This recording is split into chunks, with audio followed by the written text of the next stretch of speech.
Act Digital na FebraBanTech 2025. Estamos começando mais um Impact Sessions Pocket. O nosso podcast Pocket que a gente explora as transformações que moldam o futuro dos negócios. E agora um convidado especialíssimo. Se liga aí, Alexandre Minato, mais conhecido como Minato, ele que é CDO do Santander Brasil, uma referência em liderança de dados e transformação digital no setor financeiro. Minato, obrigado pela tua presença. Valeu, aí. Eu que agradeço, cara. Bora trocar uma ideia então sobre dados? Bora. É isso, Bora. Né? Bom, vamos lá. Você lidera a estratégia de dados do Santander Brasil, promovendo uma cultura orientada por dados. Eu queria que você compartilhasse com a gente toda essa jornada, desde quando você entrou nessa, quais foram os principais marcos até agora para você? Legal. Primeiro eu queria agradecer o convite de vocês, uma oportunidade muito legal de falar de um assunto que eu adoro, cara, que é dados. Só que dados é um negócio muito difícil de você medir a adoção, de quanto você é ou não uma empresa data-driven. Porque as pessoas falam muito sobre data-driven, mas, cara, o que é esse data-driven? O que é? Essa Então, é a grande dúvida. A primeira coisa que a gente fez no Santander a gente já, por concepção, banco é data-driven. 99% de todas as nossas decisões de crédito é automático, não tem uma pessoa olhando. Só que o que a gente precisava fazer era evoluir isso. Então a gente, como todo mundo, criou um projeto com nome em inglês, Data Transformation, porque a gente é chique. Boa. E nesse Data Transformation a gente criou 4 grandes pilares, cara. Um pilar, a gente falava muito de como que a gente escolhe um case certo para ganhar dinheiro. Porque no final das contas o que a gente quer é ganhar dinheiro. Tem que render. Então, quando a gente fala sobre o universo de dados, cara, tem muita oportunidade. Se a gente bater um papo de mais 20 minutos, você vai arrumar 30 ideias aqui que dá dinheiro para fazer com dados. Como que a gente escolhe isso? Então a gente criou uma lógica de priorizar. Puta, como que a gente prioriza? Tem mais valor para o cliente, mais valor para o nosso acionista. Então a gente aprendeu a priorizar isso.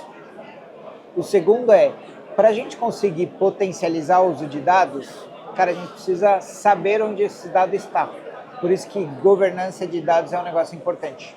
A gente precisa saber onde o dado está, como que eu uso, quanto tempo de histórico eu tenho, esse dado é bom para usar, não é. Então, a gente criou uma visão de governança de dados. Então, Eu sei onde o dado está, eu sei quem é o dono, se der um problema eu sei com quem eu tenho que falar, qual é a profundidade, né? A gente, em tecnologia, em dados, gosta de usar um monte de nome de difícil. Um deles é profundidade. Quanto tempo de histórico eu tenho sobre aquela informação? Se eu quiser conhecer você, seu hábito de hoje e de 5 anos atrás são diferentes. Completamente. Então, eu preciso saber... Dados atuais. Exatamente. Tempestividade de dados é uma diferença. O terceiro um banco centenário como o nosso, ao longo do tempo, teve um monte de arquiteturas diferentes.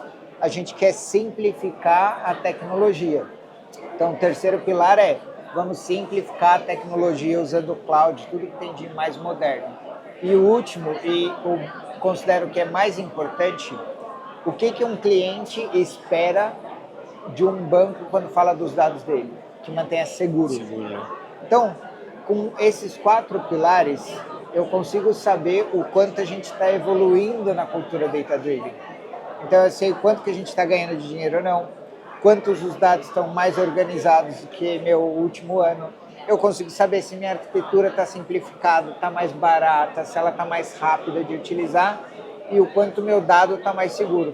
Então, agora nós temos uma forma de medir o quanto a gente evolui nessa cultura data-driven. Bom demais, tá vendo que legal essa trocação aqui? Eu aprendo muito, cara, eu tô amarradão. Legal. Tá, e do ponto de vista de desafios, que tipo de desafio que você enfrentou para implementar essa cultura data-driven numa instituição tão grande como o Santander? Eu sempre faço uma analogia que é o seguinte. Cara, imagina que na minha casa tem eu, minha esposa, meu cachorro e meu filho. Eu falo uma coisa e muitas vezes eles entendem outra. Minha esposa fala uma coisa e eu entendo outra. Imagina a gente falar isso para 60 mil pessoas. Nossa. Então, o desafio da comunicação era muito grande. Porque o que significa ter um dado governado? O que significa uma arquitetura fácil? O que significa ter um case bem priorizado? Então, um dos grandes desafios que a gente teve foi fazer com que, dentre as 50 mil pessoas, elas entendessem o que é cada um desses pilares. E a gente trocar a ideia onde uma área, ou seja, o Chief Data Officer do banco era responsável por todos os dados de uma corporação que não tem como. Muita muita coisa, informação, né? Muita informação. Cara, tem 15 bytes de dados, é dado assim, ó. Não tem fim, junta né? tudo que tem aqui de computador, se somar não Não vai dá ter o que tem conta. lá. Então assim, cara, é muito dado, muito processo, a gente tem mais de 60 mil processos que rodam diariamente. Você não tem como hoje navegar no aplicativo do Santander sem passar por um algoritmo de machine learning, não tem como. Sim. Então, pensa como que a gente faz com que as áreas de negócio, os donos dos produtos, eles incorporassem isso no dia a dia deles. E que ele não achasse que é uma área do banco que vai resolver o problema que é dele. Sim. Então, o maior desafio que eu vi nessa jornada foram dois. O primeiro é como que essas pessoas têm o conhecimento para isso. Tá. Então, entender sobre isso é um novo skill, cara, que você precisa aprender. Precisa aprender, capacitação. Capacitação. E o segundo é como que a gente faz com que o banco, as pessoas, porque o banco é um prédio, né? Sim. Como que a gente faz com que as pessoas saiam de uma visão de consumidor de um dado a ser o dono dele. Então, imagina que o banco a gente tem um monte de produto e serviço. Sim. Eu tenho produtos de investimento, eu tenho produtos de conta, de cartão. Cada estrutura de negócio e tecnologia precisa ser o dono dos dados deles. Se eu sou de investimento, eu que tenho que cuidar do meu dado, eu que tenho que dizer onde está meu dado, como que eu catalogo esse dado. O maior desafio de longe não é a tecnologia. Não cara, é? Maior de jeito nenhum. Isso aí é mais fácil. É fácil, cara. porque eu quero A gente vai lá, armazenar. estuda, entende como que funciona, começa a praticar. Cloud facilita pra caramba, É. porra, um monte de coisa pronta. Agora vamos começar a transformar isso numa resolutividade de problema de um cliente, mas usando dado, tecnologia de dados, engenharia de machine learning, que tem um monte de cargo novo aí que apareceu nisso. Então, cara, é uma super dificuldade fazer com que as pessoas entendam e saiam de uma postura de que eu vou usar um dado que está pronto e ele passa a ser dono daquele dado. Então é mais cultural, na real. Super. Sobre cultura. É, porque a questão é, quais oportunidades que surgiram a partir dessa transformação cultural, né?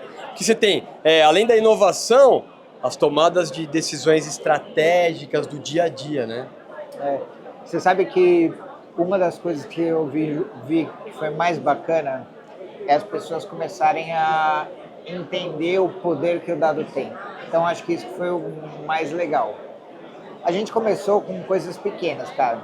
Eu chegava para os nossos times, em geral nosso time de tecnologia, é muito acostumado a fazer uma apresentação com um monte de caixinha que ninguém entende direito. A gente começou com uma mudança muito simples. 70% da sua conversa tem que ser dado. Os outros 30% você coloca a caixinha que você quiser. Cara, quando você faz isso, as pessoas começaram a se perder porque elas não sabiam fazer isso direito. Hoje, quando eu vejo as oportunidades que a gente tem e que a gente captura no dia a dia, é porque a pessoa olha o dado, ela entende o dado e hoje a gente consegue tomar decisão muito melhor. De 5 anos para cá, você sentiu uma transformação absurda já. Nos times de tecnologia, nos times de negócio, a gente fala muito de IA, inteligência artificial, Sim. mas a matéria-prima para isso funcionar bem é o dado. Cara. É o dado, aprender a lidar com ele. Cara, essas duas coisas são muito potentes. E hoje a gente consegue evoluir em algumas oportunidades que a gente tem, porque, cara, a gente passou por um processo de aprendizado que no começo foi muito dolorido, mas hoje a gente consegue capturar benefício e um monte de aprendizado por conta disso, cara. Maravilhoso, maravilhoso, muito bem. E Minato, hoje a gente vive uma mudança na forma de contratar e desenvolver talentos, né? Do ponto de vista em relação aos dados aí. Como é que o Santander tem atuado nessas iniciativas de upskilling e de reskilling para escalar a cultura, essa cultura de data-driven internamente? Legal.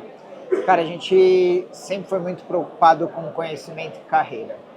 E aí tem muito de como o banco enxerga disso e tem muito do que eu, Minato, na pessoa física acredito. Eu acho que a barreira de uma transformação é o conhecimento, cara. Se você conhece, você consegue transformar. Você consegue pensar numa forma diferente. Então, o que a gente fez? Alguns programas de incentivo a conhecimento.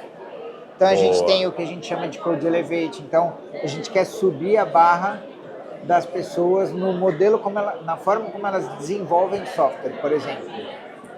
A gente tem um programa que a gente chama de Data Master, que o objetivo disso é a gente avaliar o nível de conhecimento dessas pessoas e com base nesse nível de conhecimento, essa pessoa ainda bota uma boa grana no bolso, viu, cara? Então, a gente busca um incentivo para que essas pessoas estudem. A partir do momento que ela chega a um determinado nível de conhecimento, a gente dobra o bônus da pessoa, cara, dá um valor para ela quando ela se certifica. É um programa muito potente para incentivar conhecimento. Olha que legal. Então, é legal porque a gente começa a ver um movimento de pessoas que estão fora, vindo para o banco e passando por esse processo, entendendo como funciona, eles olham e falam, puxa, isso aqui me parece ser diferente do que eu vejo no mercado. E as pessoas que estão dentro também começam a se coçar. Sim. O que acontece, cara, daqui 5 anos, essa nossa conversa vai ser totalmente diferente, né? E nós precisamos preparar as pessoas hoje para isso. Exatamente. Então a gente investe muito em conhecimento, cara. Que demais. Pô, daqui então 5 anos, quando a gente voltar para bater papo aqui, o papo vai ser completamente diferente. Vai estar os robôs mandando na gente. Vai. É isso que a gente tá vendo aqui, bicho. Inteligência artificial comendo solta. Que demais, cara. Que demais. E Minato, queria que você compartilhasse a experiência insight sobre a construção dessa cultura data-driven, mas que conselho que você daria para líderes que estão nesse momento de, sei lá, que querem trabalhar essa transformação nas suas organizações? O que você tem para dizer para essa galera que está na correria, está correndo atrás disso?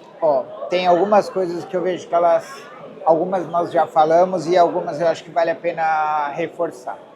Primeiro conhecimento é base de transformação. A segunda precisa ter consistência, porque moldar uma empresa, a forma como você pensa, como a empresa trabalha, demora, cara. Demora, né? Então, se você fica trocando de rota, você nunca consegue finalizar um ciclo. Então, acho que uma das grandes vantagens, a gente teve muita consistência na estratégia. Sim. Ao longo do tempo, você ajusta aquilo que não funciona bem, porque é super natural no momento de aprendizado, no formato de aprendizado. Mas, cara, ter consistência sobre estratégia, fazer com que isso seja conhecido a nível corporativo. Então, quando a gente fala do Data Transformation, não é um negócio que tem numa área. O banco inteiro conhece isso. Então, e a gente só foi capaz de fazer isso porque ano contra ano a gente está lá e assim, e a gente consegue ver uma evolução bacana. E outra esse mundo de dados, ele está sofrendo uma disrupção enorme com a inteligência artificial, cara. Então, o aprender a desaprender e aprender a aprender de novo. Aprender tudo de novo. Tudo de novo. Então, quer dizer, definir bem a estratégia, com base na estratégia, manter a constância. Comunicar isso. Nossa, para que todo mundo também feche contigo e jogue o jogo dessa grande transformação, né? No caso do que vocês fizeram lá. 5 anos de batalha diária para trazer essa mudança de cultura e, ao mesmo tempo, não parar, manter a consistência para a coisa realmente tomar corpo. Isso aí. Maravilhoso! Esse foi o nosso Impact Sessions, diretamente aqui da Febraban 2025. Minato, muito obrigado pela troca, irmão. Sucesso pra você. Obrigado. E tá fechado, hein? Daqui 5 anos, então, a gente volta pra trocar essa ideia pra ver o que deu, tá bom? A gente segue, então, aqui na Febraban Tech 2025. Fica com a gente que tem muito conteúdo ainda. Obrigado, Minato. Valeu. Tchau, tchau. Até a próxima.